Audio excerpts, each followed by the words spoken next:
Hello, this is Dr. Ann Dabra Woods, and I'm the Chief Nurse of Wolters Kluwer Health Learning Research and Practice, and this is From the Desk of the Chief Nurse. Today, let's talk about the opioid crisis here in the United States. Every day, 90 Americans die from overdosing on opioids. Think about that. 90 Americans a day are dying because of that. In 2015 alone, 33,000 Americans died as a result of opioid overdose. And these drugs that they're taking include such things as prescription pain relievers, heroin, and also synthetic opioids. The drug crisis, the opioid crisis, has put a huge economic burden in the U.S. and according to the Centers for Disease Control, it's estimated that it costs this country $78.5 billion a year in costs. And these costs include burden from health care, burden from loss of productivity in the workplace, addiction treatment, and criminal justice involvement.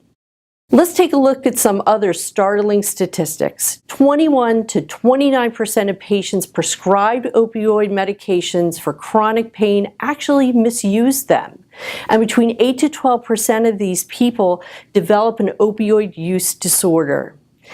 And what's even more frightening is that 80% of people who use heroin today started out by taking a prescription opioid first.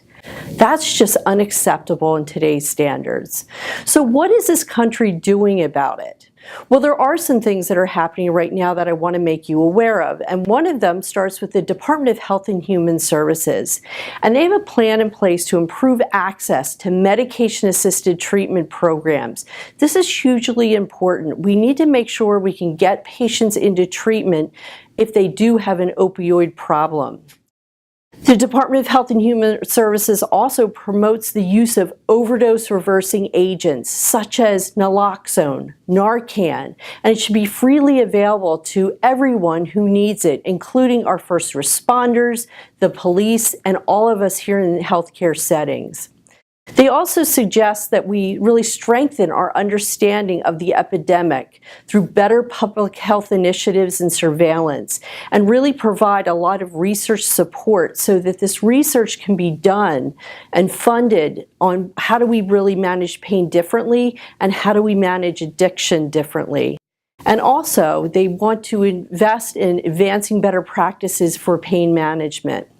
But it doesn't stop there. The National Institute of Health is exploring partnerships not only with pharmaceutical companies, but with academic centers to do additional research on ways to look at developing drugs that cause less addiction, as well as finding better ways to treat pain in patients who are experiencing it. Also, they're looking at developing new and innovative medication and technologies to treat opioid use disorders.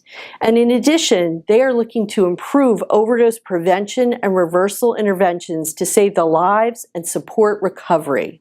What can we as nurses in advanced practice do to help in this opioid crisis? The first thing we can do is become educated. We can take continuing education and professional development courses on how to help patients manage their pain better. And we here at Wolters Kluwer have many courses that'll help you do that. We also need to be thinking about innovative ways to help patients manage their pain. Those are things like, is it truly pain their patient's experiencing, or is it anxiety? And that's what we should be managing. Is there a way we can reposition the patient differently? Is there an option to bring in interdisciplinary groups to help us manage our patient's pain more effectively, such as bringing in physical therapy, occupational therapy? And then if you are a prescriber, an advanced practice nurse, you need to think about being a responsible prescriber every time you write a prescription, and especially for opioids. And making sure that you check the Prescription Drug Monitoring Program database before you write that prescription. We certainly don't want someone in the federal government telling us what we can prescribe and how much we can prescribe. It's really about our clinical judgment and what that patient needs. As nurses, we need to make sure before we administer that pain medication to the patient that we have chosen the right dose for the right level of pain. We also need to consider would a different drug, a non-opioid, make better sense for our patient, such as a drug like acetaminophen, ibuprofen, naproxen?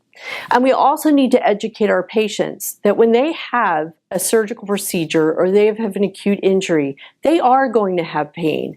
And a pain level of 2 to 3 should be expected. They're not going to be pain-free. And actually, pain is a good thing to experience because it will help them protect their injury site.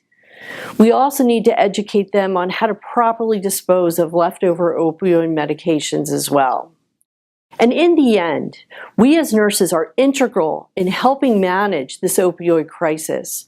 Nurses are the biggest patient advocates around, and it is our responsibility to make sure we advocate for them. We owe it to them as well as their families. Thank you very much.